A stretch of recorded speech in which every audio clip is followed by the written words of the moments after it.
Ya, ketemu lagi dalam ide Ruby Prasetyo, ide RP. Kali ini saya mau sharing tentang pemerintah itu bukan penguasa. Artinya begini, kalau penguasa ini definisi saya ya, saya tidak melihat definisi secara kamus atau pengertian yang formal gitu. Jadi pengertian saya begini, kalau misalnya yang disebut sebagai penguasa itu kalau misalnya dia dulu menang perang gitu, sehingga dia diangkat sebagai pemimpin, terus kemudian dia mengambil satu wilayah dan dia berkuasa pada wilayah itu. Nah, itu mungkin pada zaman-zaman kerajaan kayak gitu ya. Entah bagaimana caranya dia menjadi penguasa di wilayah itu, biasanya dengan mengalahkan uh, rivalnya di tempat itu, dia menjadi penguasa. Kemudian dia memimpin, dia dipercaya oleh orang-orang di sekitarnya. Terus kemudian dia menjadi memerintah semuanya gitu. Nah, itu kalau definisi penguasa. Indonesia rasanya tidak cocok dengan hal seperti itu karena Indonesia dari ribuan pulau terbentang dari Sabang sampai Merauke ini uh, terdiri dari banyak sekali kerajaan-kerajaan kecil yang mungkin juga saling mengalahkan satu dengan yang lain, intrik-intrik di dalam kerajaan itu sendiri. Walaupun kita mengenal beberapa kerajaan-kerajaan besar ya, ada paling tidak di Sriwijaya, kemudian Siliwangi, kemudian uh, Siliwangi itu rajanya ya, Pajajaran, Majapahit kayak gitu. Nah itu kan kerajaan-kerajaan besar, tapi faktanya tidak bisa menyatukan Nusantara walaupun Gajah Mada pernah punya impian menyatukan Nusantara. Karena terjadi peperangan dan seterusnya kayak gitu. Nah, yang kemudian terjadi di Indonesia itu akhirnya mengadopsi gitu ya sistem pemerintahan dari luar gitu, sehingga kita punya eksekutif, legislatif, yudikatif. Nah, seharusnya eksekutif menjadi eksekutif, eksekutor menjadi pelaksana gitu. Dan untuk mengimbangi itu makanya ada lembaga uh, apa namanya legislatif, yaitu yang harusnya menjadi wakil rakyat. Terus kemudian yudikatif, lembaga pengadil dan seterusnya gitu. Nah, cuman yang saya lihat, yang saya rasakan, kalau sudah namanya pemerintah itu cenderung rasanya berpretensi mereka itu adalah penguasa gitu. Alih-alih melakukan fungsi untuk melayani rakyat, pemerintah itu malah berfungsi atau berperan sebagai yang dilayani rakyat. Nah, ini rasanya kan fungsi yang terbalik ya. Jadi beda kalau konsepnya kerajaan gitu, mungkin memang rakyat yang harus melayani. Kenapa? Karena wilayah itu ada karena dulu diperjuangkan oleh orang itu, yang kemudian menjadi penguasa, kemudian menjadi raja kayak gitu ya. Nah, sedangkan untuk pemerintah yang sekarang misalnya menjadi bupati, gubernur atau presiden sekalipun, mungkin keturunannya dulu, nenek moyangnya atau kakek moyangnya gitu, mungkin memang pejuang, tapi faktanya kan kita tidak memakai pola itu sebagai apa namanya bentuk pemerintahan. Bentuk pemerintahan kita adalah pemerintahan republik yang pemerintah itu harusnya menjadi pelayan masyarakat. Rasanya ini perlu ditegaskan sehingga yang terjadi dalam pemerintahan itu yang diutamakan itu rakyat, masyarakat begitu, dan pemerintah harus ada dalam pola melayani. Nah, sekarang ini karena pemerintah ini masih cara berpikir kerajaan gitu ya. Jadi seolah-olah kalau penguasa menjadi bupati itu dia menjadi penguasa wilayah itu gitu.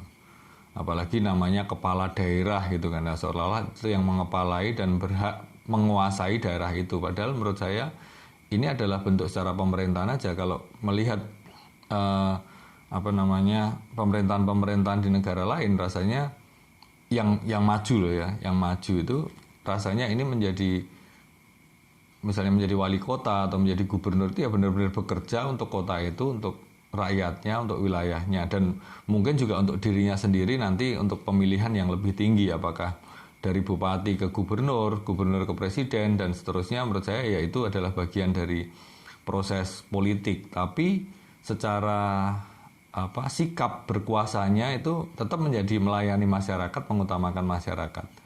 Nah, kenapa saya membahas ini? Saya merasa bahwa di Indonesia ini kondisi beberapa kepala wilayah atau kepala daerah yang juga kepala pemerintahan itu, bupati, gubernur, saya merasa mereka ada dalam posisi kayak dilayani gitu ya. Sehingga bawahannya, jadi misalnya gubernur ke kunjungan ke kabupaten gitu, seolah-olah bupati ini harus melayani, menjamu, dan seterusnya dan lain-lain. Padahal belum tentu gubernurnya itu maunya begitu, karena ya gubernur ke daerah itu ya itu adalah tugasnya, seperti tugas manajer datang ke pabrik misalnya gitu kan, ya itu datang aja, nggak usah disambut, nggak usah dikhususkan begitu. Itu kan acara-acara formalitas. Nah, terus kemudian ini rasanya juga tidak hanya terjadi pada lembaga pemerintahan, artinya yang ada di garis pemerintah pusat, daerah gitu ya, presiden, gubernur, bupati, tapi juga dalam kedinasan-kedinasan, dalam departemen-departemen pemerintahan, rasanya juga sama juga. Misalnya mungkin dari tentara gitu ya, dari Mabes, terus kemudian ke Pangdam, ke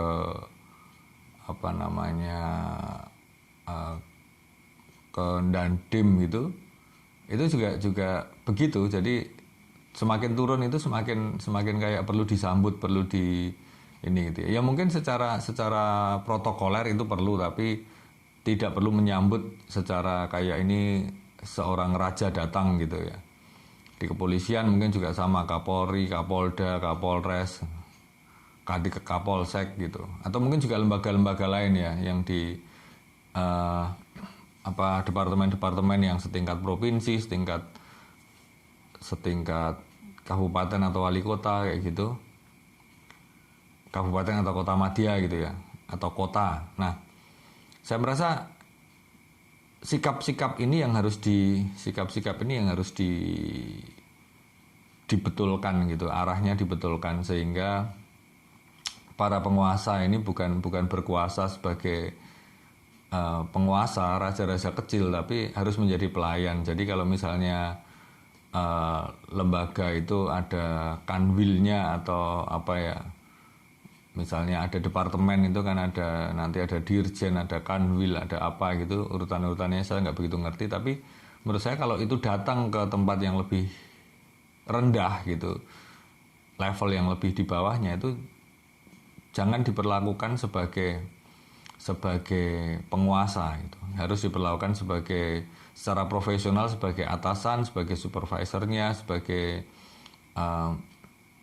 jalur otoritas di atasnya, begitu saja. Ini menurut saya yang perlu dilakukan dan direformasi. Rasanya reformasi berhasil mereformasi banyak hal, tapi sikap-sikap ini kok rasanya belum semuanya bisa begitu. Nah, saya perlu mendengar atau mengetahui juga bagaimana rekan-rekan punya pengalaman, entah mungkin menghadapi situasi-situasi tertentu di wilayahnya atau dengan departemen apa gitu, mungkin bisa di-sharingkan di kolom komentar. Harapan saya dengan sharing saya ini menjadikan Indonesia lebih baik aja dengan sesederhana ini. Semoga kalau kita punya semangat yang benar, semangat yang sama, itu bisa menjadikan Indonesia lebih baik dengan cara lembaga pemerintahan yang sudah tertata dengan baik ini juga ditempati atau diduduki oleh orang yang secara kepribadian itu menganggap dirinya benar. Bukan saat dia berkuasa walaupun itu dipilih oleh rakyat gitu, bukan berarti dia berkuasa seluruhnya, tapi dia adalah orang yang punya tugas untuk mengatur rakyat, mengatur masyarakat, mengatur kotanya, mengatur wilayahnya dengan baik. Jadi ingat, kalaupun misalnya menang mutlak sekalipun, itu tetap ada yang tidak memilih dia, dan itu nggak apa-apa dalam dunia demokrasi. Yang penting adalah sikapnya jangan menjadi sok berkuasa atau seperti raja kecil di wilayahnya. Ya, saya rasa itu aja. Sampai ketemu di Ide Ruby, Ide RP, Ide Ruby Prasetyo yang lain. Terima kasih.